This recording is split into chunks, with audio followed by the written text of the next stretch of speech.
Hey there folks, got a new knife for you.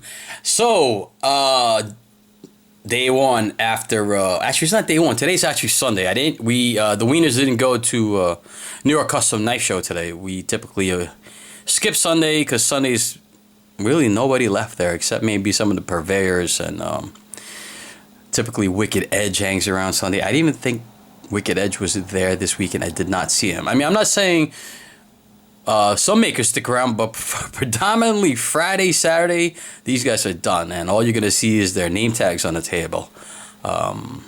This is not an overview on Blade, just some slight commentary on my experience. So this was interesting. Apologize, my allergies are acting up, but this was interesting. This Blade. So me and the Bandit were the only ones to attend Friday, right? Nick attended Saturday, and unfortunately Lee missed the whole event, but he will be there, Blade. So interesting observations. The first thing I noticed, I was inside the show before actually the VIP, and I got to do some early filming. Kylie, the young lady, nice enough to hook the Wieners up with entrance. Media passes. Allows us to go in a little bit early, do a little filming. And then before the VIP was allowed to enter, I think Steve Delac, I think that's his name, made an announcement regarding brown bagging. I don't know if this is an old term, but apparently brown bagging is like when knife makers who are not part of the show bring their knives and sell it, out of their bags. I was told that some knife makers were named. I personally did not hear it. Apparently they named a few knife makers that were not allowed to sell their knives if they were not part of the show. So that was an interesting thing. Yeah, it was a good turnout. Great turnout on Friday. Great turnout on Saturday. Let's see, who were some of the knife makers you already saw I showcase on the vids. Some I didn't get to. They were just overwhelmingly popular. Like, I couldn't even get to, I don't think I got any footage of Jesper Vox's table. I mean, it was just ridiculous. I could not get in there with the snails and the pigs and what have you. If you saw my vid, I was away, and you saw the crowd of people. I just couldn't get in there. I did manage to get. That's also because he set up later. When I was there earlier, there were some people set up already, so I was able to get some footage of Jens Anzo. I did not get to see Tom Crine. I mean, I saw it, but it was just too crowded, folks, and it would be rude for me to just, push my camera in there. Excuse me, guys. I know you're looking to look at these knives. I gotta get my video. It was just too crowded. So I filmed what I filmed. I didn't get to. Medford was there. I didn't get to see Medford. There was a few people I missed. So I captured what I could capture without pretty much interrupting people's knife show, because they are entitled to it.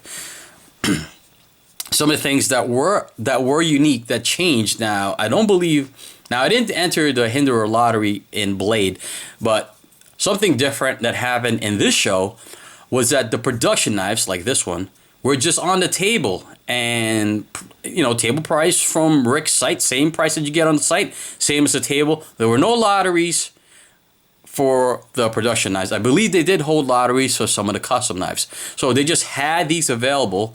My good friend Vinny was the first one to tell me. He goes, "Yeah, I just bought it at the table." He bought a beautiful, I forget what shape he got. No, he got a buoy-shaped blade with like a black coating. It was all black, and it was great. And he told me that you could just pick it up at the table. So, I've had enough footage of Rick's table. Nothing's really changed, but when I did go over there late Friday, I did see some cool knives on the table. Some of the Bowie knives, some of the Spanto blades, some of the spear points, and they were excellent. I did not pick them up. I did not pick them up because I picked up a million Hinderers. Shame on me. I didn't check it out until Saturday. And I apologize. The man's name escapes me, but if you guys know Rick Hinderer's table, there's a gentleman. He's Asian. I don't know exactly what part, what nationality it is, but very friendly, and he knows. He see me a few times at the show, and he just like, he sees me looking at it, and he quietly just like taps on this one. So I walk over, like, all right, what's so special about this one? So I pick it up, right? And he goes, so I flip it over, and I'm like, whoa, what's going on there? That's a little bit cool. And then of course, I turned over all the other ones, and none of them had it. Now, I'm not sure if there was more Friday. There possibly could have been. I didn't really invest too much time looking at it, but he pointed this one out to me. So I checked it out. It's like, it's pretty cool, you know? Got some bronze anno on the clip. The clip was already reversed. So I don't know if they reversed that for you. I don't know if that's something they changed on the model. This is an XM24. It's got a blue anno and a stonewash. And it's got this, I don't even know how they did this. If it's etched or what have you, this flying skull and bones. So this is also bronze. So it's almost like a custom. Because the production knives I saw were typical. They were this... typical, stonewash. Everything was stonewash, but this was unique. So, and I asked him, I said, how much is that? And he said $5.95. I said, $5.95. I said, get out of here. That's like the regular price you get it at the store. I said, with all these amenities. So, like, that's pretty neat. Pretty neat. And then I flipped it. Now, this is a Skinner blade. Right? They made improvements to the detent. A Hinderer that actually flips really well. I mean, well, excellent. Now, if you guys already know this, God bless you, because I didn't know about it. Now, this could have very well have happened already by Blade, but I didn't really go to Rick's table because I thought it would just flip the same. This thing has such a good detent that it just fires out, push button, no wrist flick. I mean, you could also, light switch it. I'm doing it like this because I don't want to hit the leg of the stand, but, right? It just fires out. So they definitely made improvements. Now, some of the other knives, like the XM18 3.5, some of them flip the same way as traditional Hinderers. So my guess is those are older models that they're, I guess they're just trying to sell. And the newer models they're making, they have this improved D10. So that's something pretty cool. I hope I'm right about that. I hope that's the case. It's excellent. The D10's excellent. I mean, it's strong. I don't know if you can hear that. It's very strong. The D10 is extremely strong, much stronger than my older Hinderers. It just sucks it in there. And I attribute that to the good flipping action. I don't think they redesigned where the flipper tab is. And if they didn't, I think it's fine. It works fine. It fires out nicely, right? There it is. And it's smooth, folks. These are on Teflon washers. Look at that bad boy. What? It dispels everything about it. I'm trying to flip it with the... I'm sure some people could flip it with that, but I can't. Dispels everything about non-bearing knives, non-cage bearing knives. So there it is. Smooth. And the D10's wrong. Pretty cool. All right. So this is the Skinner model.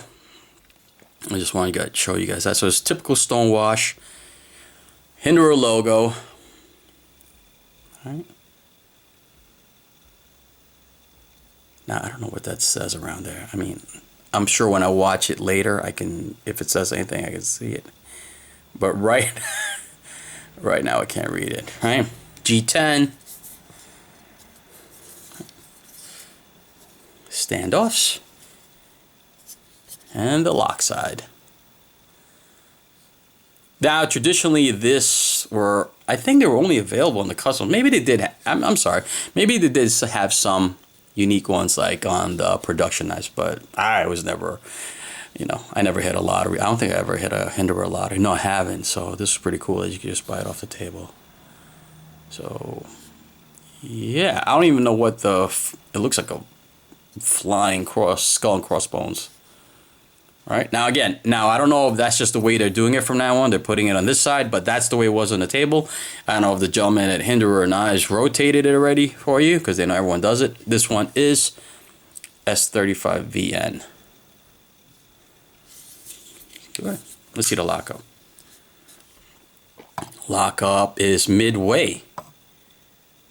Now, I think my other knives the lockup is much earlier, so... Now, again, I don't know if that's something they adjusted, but this one is. Yeah, so smooth, folks. So, yeah, so I picked it up. I'm very happy. I don't have this model, this particular blade style. Nearly perfect, Rick. Nearly perfect. If I may make one more constructive criticism. Knife is great. Very smooth. Flips excellent now. Solid. No wiggle anywhere. I mean, you know, standard Hinderer knife. Now. Alright. Perfectly centered. Phenomenal. Beautiful design. Right? I wish you'd do away with this proprietary. But I already have the tools for that. But that would be nice if you got rid of that. You know? Or just give it to the guys when they buy the knives. They spend enough money on knives. Why don't you throw them a tool with it? Wouldn't that be cool? Alright, so the only thing I would change right now that I can think of is I would change the flipper tab. What's with the jimping underneath here? I don't understand. Why would there be jimping here? It doesn't make any sense to me. It just doesn't make any sense to me. Unless, I mean, I don't know. For here? I don't know. I don't know what the jimping is there for. I don't know if I said that before in the past. Now, it's great for a light switch, right? Great, because you're going to light switch it. And you had to do that, right? With the old detent, you had to light switch it. I mean, you could push button it after you lubed it up like crazy, and then it would fire out. But now it fires out like crazy. One suggestion I would have is just to knock this off a little bit. I don't have anything to cover it, but just knock it off a little bit so that it's more, so you could push down on it. Let's see. See, even this Quaking is a little bit better in design because you're pushing down on the tab. Even this one for me has a little bit of a bump, but it's definitely much better than this swooping tab. So if they could just knock that off a little bit. Now I don't know if that'll change the geometry and mess up the flipping, but this just kills me. I mean, it just digs, right? It just digs in your finger if you want a deployed push button. But if you light switch it, it'll still dig in your finger, but it's definitely more comfortable than push button. If you push button, it still flies out. But you can't even see it. It's gone. Anyway, that's it. That's my rambling. Rick Hinderer knives. Pretty cool for the people that were lucky enough to score one just by buying it off the table. That was pretty. Actually, that was also another trend I noticed. A lot of knife makers, there wasn't too many lotteries. People were just like first come first serve, buy it off my table. Chuck Gudratis. A lot of knife makers. Of course, the lesser known knife makers, the European knife makers, just buy it off their table. Not really too many lotteries. The people who did the lotteries were Jens Anzo, Jesper Vox knives, Tom Krein, who else? Of course, Peter Rosenti, Bob Terzula, Brian Ty, all the heavy hitters. I think even Todd Bag knives, you could just, if they weren't sold already, I believe you could just buy it off the table, which I think actually Mark and Todd pioneered that. You can just buy it off the table, which is what Rick did. So apparently Rick is making it off that he could just put it on the table, and why not? Meet demand, right? Meet demand. Make the supply and meet demand. So yeah, so it was pretty cool. I mean, it was crowded, folks. It was pretty crowded. And I said it once before. Your chances, I mean, like I said, there wasn't really too many lotteries, but definitely your chances to hit the lottery are definitely much more strong in these smaller knife shows than Blade. Because Blade, there's just too much competition. Just too many people throwing their numbers in there. And these beep lotteries, which I really don't like because I can never hear my phone. And if I put it on vibrate, I never really feel it. I don't understand. It was cool seeing some of my friends that traveled across the nation, like Matt Christensen, my new friend Steve, Far and Few on Instagram. So, of course, Nick, NCC Knives, who else? Mark Begg, awesome. Got to meet Antonio for the first time. I might be forgetting people, and some of the people that are just Wieners and Steel fans. Awesome, I love it that they just come up to us. Will, who was on the video, and his girlfriend. It was so cool to meet these people. It's a funny story because, and I told Brian this when I was doing some vid footage on Eddie Bacca's table. You know, if you guys heard the video, I'm telling Eddie, you know, about Brian Dunn, and we do this Wieners and Steel thing at Ruts. He didn't really care. But then, right after that, that's when I met Will, his girlfriend, Mauricio, Mr. Uribe on Instagram. And Mauricio actually brought Will to me, and of course, Will didn't know who I was. But once he heard the voice, and he goes, "Who are you?" I said, "Mike." And then he just told me how he's been a fan of Wieners and Steel, of all the boys, since season 1, episode 1, and he just kept going on and on and on about how he loved the show, and you know how that just warms my heart. Then of course Mauricio said how he recognized my voice and I think Frucci's voice last New York Custom Knife Show. So that there's two couples and Mauricio. Grown adults, not kids, just going on and on about how cool the show was. And here's Eddie Bacca listening to all this. Now, I just told him who we were. I want to say he didn't really care too much. Like, hey, okay, kid, another YouTube video guy. Yeah, do your thing. But it was so funny. After that interaction, they walk away and they shook my hands and thanked me for knife coverage. And that's how my pleasure. Just another knife nut sharing our knife nuttiness. The only difference is we put a camera behind us, right? And then after that, when they leave, Eddie Bacca goes, "What's your YouTube channel again?" It was so funny because now there's an interest, and he made me write it down. So Eddie Bacca, I don't know if you're watching the channels. I do have footage of you. Yes, sir. I thought that was just, you know, what makes this knife world cooler than knife nuts? Yeah, you guys. So with that, I thank you, folks. We'll try to keep up with our Wieners and Steel videos. We're not going anywhere. Hi to our fans in Germany. Apparently, we have Germany fans that love our patches. They keep buying them from Fast Bandit. All right, folks. Enough rambling on. Peace. I will do vids. I'm not going to do a vid on this because I already did a vid on this. But this is just want to show off some of the scores. I already showed some of this on Wieners and Steel last night. Okay. Shut up, Mike. Peace.